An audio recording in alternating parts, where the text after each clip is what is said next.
My mother-in-law sold the only thing my parents ever left me, and then told me I should thank her. I didn't know one signature could erase a lifetime of trust until I opened that brown envelope on our kitchen counter. When I found the brown envelope on the kitchen counter, I thought it was another water bill or property tax reminder. But when I opened it and saw the words deed transfer printed across the top, my heart forgot how to beat.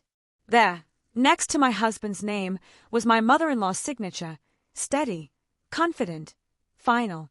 Our land, the only inheritance my parents left me, was gone. And then the phone rang. It was her. "Ruth," she said sweetly, "don't be upset. I did what's best for the family. You should be thanking me." That was the moment everything I believed about love and family cracked open. Before that day, my life had been simple, predictable, even. The kind of quiet rhythm that makes you believe betrayal only happens to people on television. Every morning, I woke before sunrise to the sound of roosters, made black coffee the way Thomas liked it, and watched the fog lift from the green hills behind our house. That land, those acres of cassava, maize, and beans, were my father's legacy.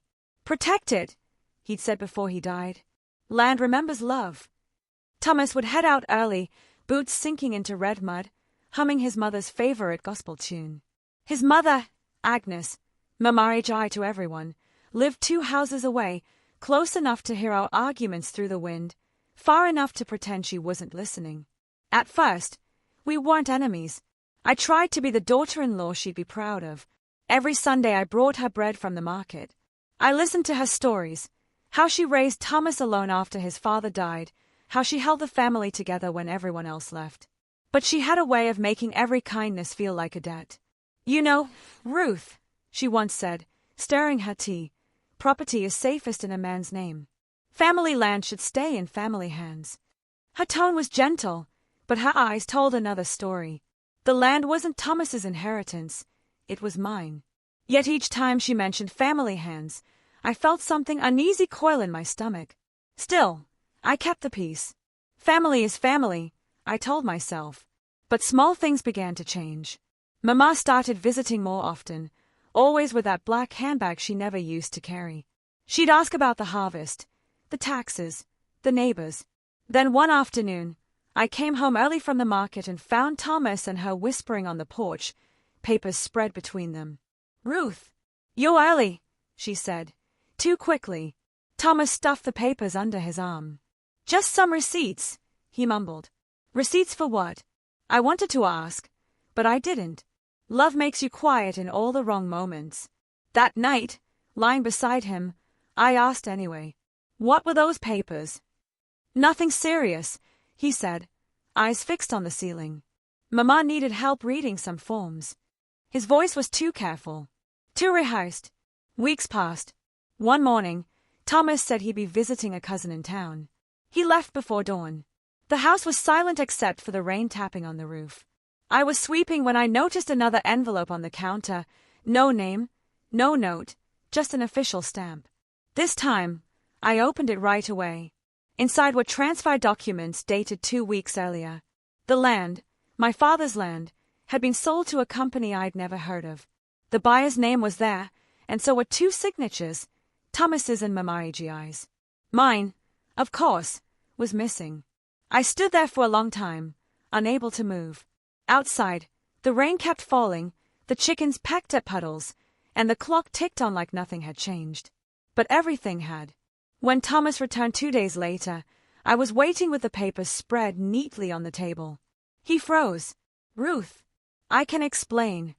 I looked at him, really looked, and saw the truth already written in his eyes.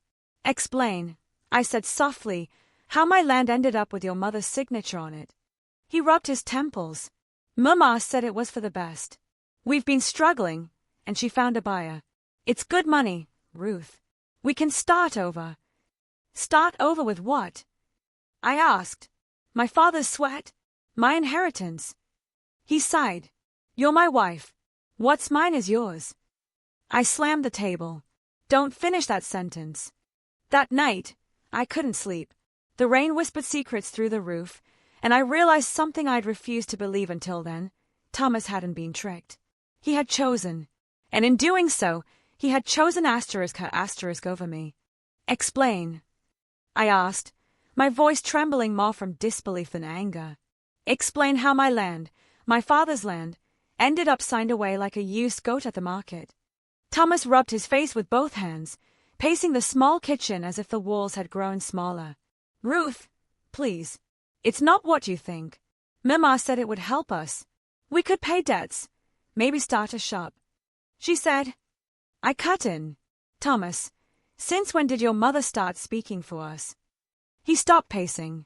For a moment, guilt flickered in his eyes, there and gone, like a candle before the wind. She said it was for the best. The land was too much work, and you were always tired. She found a buyer offering a good price. I stayed at him. Too much work. That land fed us. That land ** us. He lowered his gaze. You're my wife. We share everything. I shook my head slowly. Not betrayal. That one is yours alone. Silence filled the room. Thick, ugly silence that tasted like ashes. I turned away before my tears could fall in front of him. Behind me, I heard him whisper, It's done, Ruth. We can't undo it. But I wasn't so sure. That night, I lay awake, my mind replaying every warning sign I had ignored, every whisper, every visit from Mama Agi that I had dismissed as harmless. The land had been my father's dying gift, and now it was gone because I had trusted the wrong people. The next morning, I walked to her house. She was on her veranda, dressed in a bright yellow kitenge, sipping tea like a queen. When she saw me, she smiled. Ruth, my dear, you look tired. Sit. I didn't sit. I know about the land, I said. Her smile didn't waver. Good. You must be relieved. Less burden on your shoulders. Relieved, I repeated, my voice low. You sold my inheritance. Without my consent. She placed her cup down with deliberate calm. Don't be dramatic. It was for the good of the family. That land was too much for you. Now, the money will help Thomas. And you? I said. Her eyes hardened. I've carried this family for 30 years. I know what's best. I took a step closer. No, Mama. You know what's convenient. Her lips curved into a faint smile. Careful, Ruth. People who fight family lose more than land. I met her gaze and whispered, Then let me lose. I turned and walked away, her laughter following me like a curse. For the next few days, the house became a stranger's home. Thomas tried to talk, but every word sounded hollow. I cooked in silence, slept in silence. Even the chickens seemed quieter. But silence, I discovered, can be a powerful teacher. I went to the local land registry 3 days later. The clerk there looked bored until I slid a small envelope across the desk.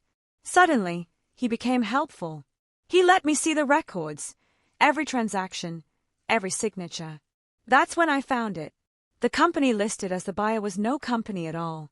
It was a private investor, a cousin of Mama Agi's. The sale wasn't about survival.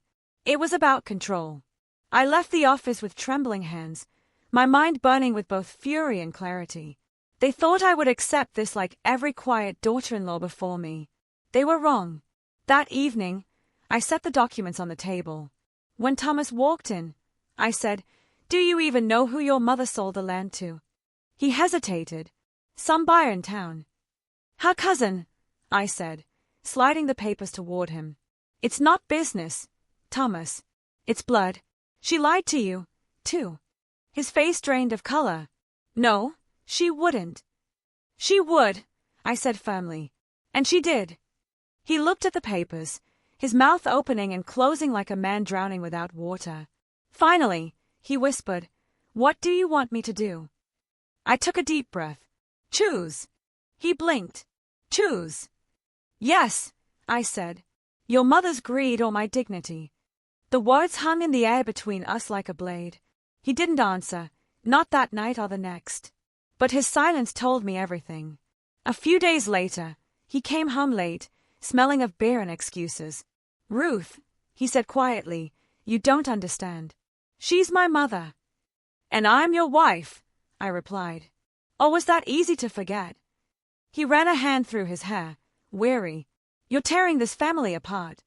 No, I said. Your mother already did that.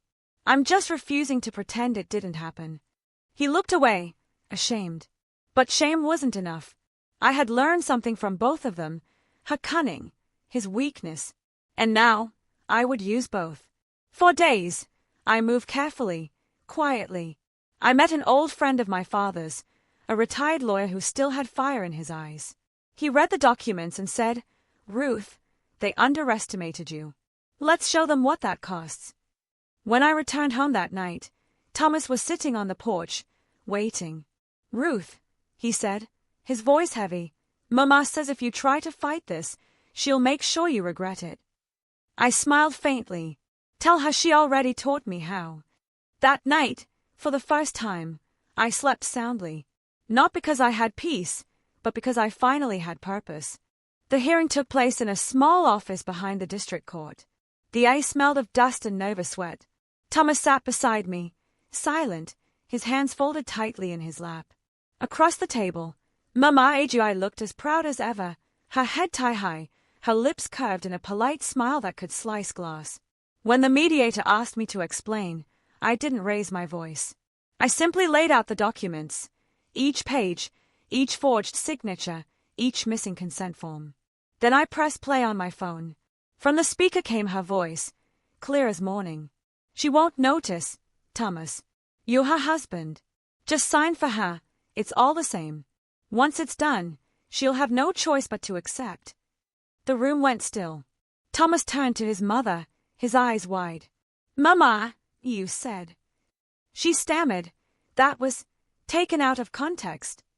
But it was too late. The mediator sighed. "This is coercion and fraud. The transfer is void." And just like that, my father's land came back to me, not through mercy, but through proof. I didn't celebrate. I didn't even smile. I only looked at Thomas, and for the first time, I saw how small he looked beside her. Not because he was weak, but because he had allowed her to make him so. That night, we drove home in silence. When we reached the gate, he whispered, "Ruth, I'm sorry. I didn't know she'd gone that far." "Yes, you did," I said softly. "You just didn't want to see." He nodded, eyes wet. "What happens now?" I opened the door. "Now, I take back what's mine. And then, I take back myself." That night, I packed my things, a few clothes, my father's photograph, and the documents proving the land was mine again. Thomas didn't stop me. Maybe he knew he couldn't. I walked out just before dawn. The air was cold, the kind that wakes you fully.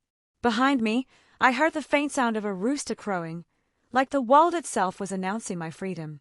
For months, I lived in a small rental near the market. The walls were thin, and the faucet leaked, but it was mine. I sold vegetables by day and learned silence again, but this time, it was the kind that heals. Then one afternoon, Thomas appeared at my stall. He looked worn down, the weight of regret bending his shoulders. "Ruth," he said, "Mama is sick. She asks for you." I hesitated. "Why me?"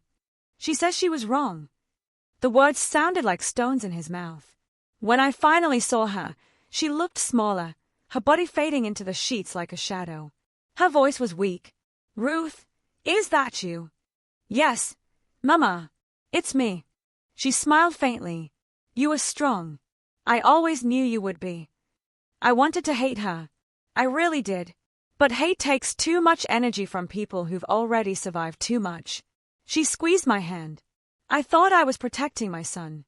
I didn't know I was destroying his home. Tears burned behind my eyes. "Why tell me this now?"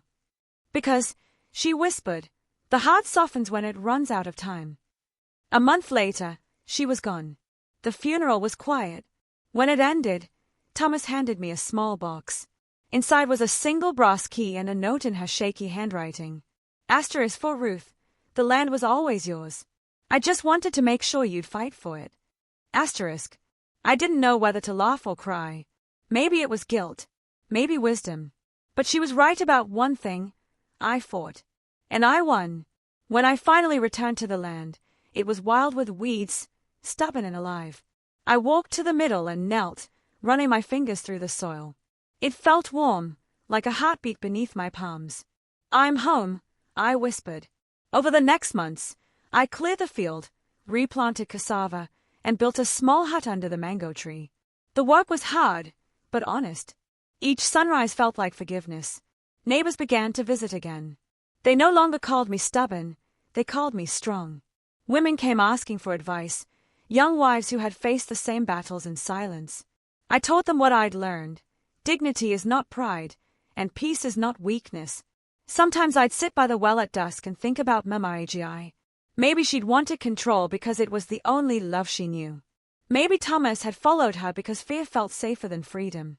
Either way, I had forgiven them, not because they deserved it, but because I refused to carry their sin longer than they did. One evening, Thomas came to the farm again. He looked different, older, quieter. "You've done well," he said softly. "The land remembers how to live," I replied. He nodded. "And people too." He told me he was leaving for the city, to start fresh. I wished him peace. When he left, I didn't cry. The wound had long healed into wisdom. Now, each morning, I walk barefoot through the field, feeling the dew against my feet. The sun rises over the hills just like it used to when my father was alive. I whisper a prayer of thanks, to him, to the land, to the woman I became. Because sometimes, betrayal isn't the end of your story. It's the soil your new life grows from. And the ground, faithful and patient, always remembers your name.